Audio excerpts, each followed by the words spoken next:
प्यारे बच्चों, SJEC ई classes में आपका स्वागत है।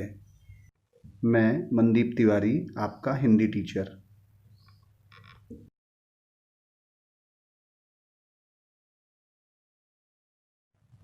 पाठ 1 साखी, कवि कबीरदास जी। प्यारे बच्चों, आज हम लोग आपका लेसन 1 साखी पढ़ेंगे, जिसके रचनाकार कबीरदास जी हैं। सबसे पहले कबीरदास जी का जीवन परिचय हम लोग जानेंगे। इसके बाद इनके लिखे हुए दोहों का अर्थ हम लोग समझेंगे। कबीरदास जी का जीवन परिचय। हिंदी के संत कवियों में कबीरदास का सर्वोच्च स्थान माना जाता है। कबीर हिंदी की संत काव्यधारा की ज्ञानाश्रयी निर्गुण शाखा के प्रमुख कवि हैं। निर्गुण शाखा का अर्थार्थ है ये ईश्वर को निर्गुण रूप में मानते थे। इनका मानना था कि राम, लक्ष्मण, हनुमान, सीता ये सब ईश्वर के काल्पनिक रूप हैं। वास्तव में ईश्वर निराकार, निर्ब्रह्म, निर्गुण स्वरूप है। इनका जन्म संवत 1455 सन 1398 को माना जाता है।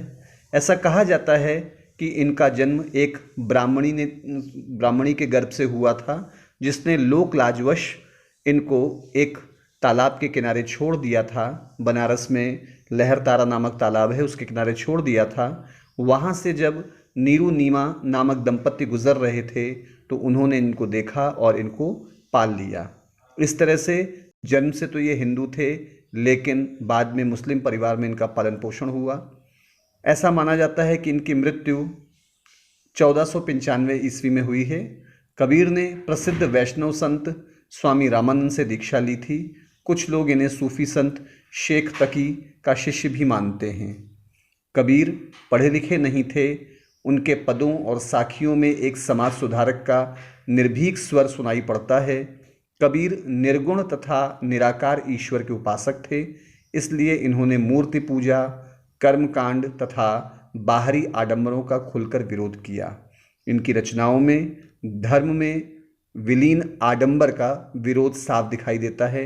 ये समय समय पर अपनी रचनाओं के माध्यम से, अपने दोहों के माध्यम से समाज को आडंबरहीन बनाने का इन्होंने प्रयास किया है। इन्होंने प्रहार किया है धर्म के आडंबरों पर और ऐसे लोगों पर जिन्होंने धर्म को एक व्यवसाय बना लिया। इन्होंने हिंदी मुस्लिम एकता का नारा भी दिया तथा दोनों ही संप्रदायों में व्याप्त रूढ़ियों और धार्मिक कुरीतियों के विरुद्ध आवाज़ उठाई। राम रहीम की एकता में विश्वास पैदा करने का बीड़ा उठाया। कबीर की वाणी संग्रह बीजक नाम से प्रसिद्ध हैं। इनके 3 भाग हैं, साखी, सबद और रमैनी। संकलित साखियों में कबीर ने हमें विभिन्न प्रकार की सीख दी है। इनकी भाषा को सदुक्कड़ी या पंचमेल खिचड़ी भाषा भी कहा जाता है, क्योंकि इनकी भाषा में विभिन्न भाषाओं के शब्दों का समावेश है, इसलिए इसे पंचमेल खिचड़ी आचार्य श्री रामचंद्र शुक्ल जी ने कहा है।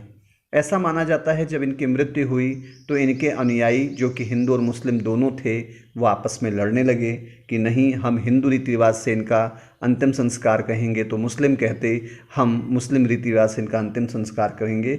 ऐसे में आकाशवाणी हुई और आकाशवाणी में जब इन्होंने इनकी मिट्टी से जब चद्दर हटाई गई तो वहाँ पर इनके शरीर की जगह कुछ फूल मिले और उन फूलों में से कुछ फूल हिंदुओं ने ले लिए और बाकी बचे हुए फूल मुसलमान ले लिए और अपने अपने तरीके से उन्होंने दाह संस्कार उनका किया। इस तरह से कबीर ने मरते मरते तक हिंदू और मुस्लिमों को एकता के सूत्र में बांधने का कार्य किया। ऐसे महान कवि कबीरदास जी की साखी के दोहों को आज हम लोग पढ़ेंगे। इनका पहला दोहा है, गुरु गोविंद दोऊ खड़े काके लागू पाएं, बलिहारी गुरु आपनो जिन गोविंद दियो बताए। कबीरदास जी स्पष्ट कहते हैं कि गुरु और गोविंद जब दोनों मेरे सामने खड़े हैं तो मैं इस असमंजस में हूँ कि मैं किसके सबसे पहले चरण स्पर्श करूँ, क्योंकि दोनों ही सम्मानित हैं, दोनों ही पूजनीय हैं। बलिहारी गुरु आपने जिन गोविंद दियो बताए। तब मुझे समझ में आया कि मुझे पहले गुरु के चरण स्पर्श करने चाहिए, क्योंकि गुरु ही श्रेष्ठ है। गुरु ने ही मुझे ईश्वर से अर्थात गोविंद से मिलाने का प्रयास किया है। गुरु के आशीर्वाद से ही मुझे ईश्वर के दर्शन हुए हैं, इसलिए मुझे गुरु के ही दर्शन सबसे पहले करने चाहिए। इस तरह से इन्होंने गुरु की महत्ता को इस दोहे में दर्शाया है। दूसरा दोहा है, जब मैं था तब हरि नहीं, अब हरि है मैं नाही, प्रेम गली अति सांकरी, तामे दो न समाही। ये बहुत ही आध्यात्मिक दोहा है। इस दोहे के माध्यम से इन्होंने लोगों के अंदर विद्यमान अहंकार को दूर करने का प्रयास किया है। इनका कहना था, जब मैं था तब हरि नहीं। मैं अर्थात अहंकार, जब व्यक्ति के अंदर अहंकार होता है तो हरि का वास यानी ईश्वर का वास उसमें नहीं हो सकता। अब हरि है मैं नाही।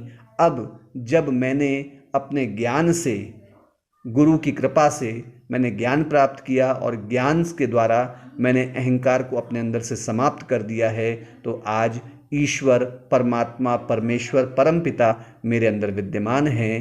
प्रेम गली अति सांकरी, तामे दो न समाही। कबीरदास जी का कहना है कि प्रेम गली अति सांकरी, ईश्वर प्रेम का भूखा है और ये जो गली है, प्रेम रूपी गली, ये इतनी संकरी है कि इसमें दो लोग एक साथ नहीं रह सकते। या तो इसमें अहंकार रहेगा या फिर परमात्मा ईश्वर हरि रहेंगे। इसलिए कहा गया है, प्रेम गली अति सांकरी, तामे दो न समाही। प्रेम गली इतनी संकरी है कि इसमें दो नहीं समा सकते। इसमें यदि आप अहंकार को रखेंगे तो ईश्वर नहीं रह सकता, और यदि आप ईश्वर को रखते हैं तो अहंकार नहीं रह सकता।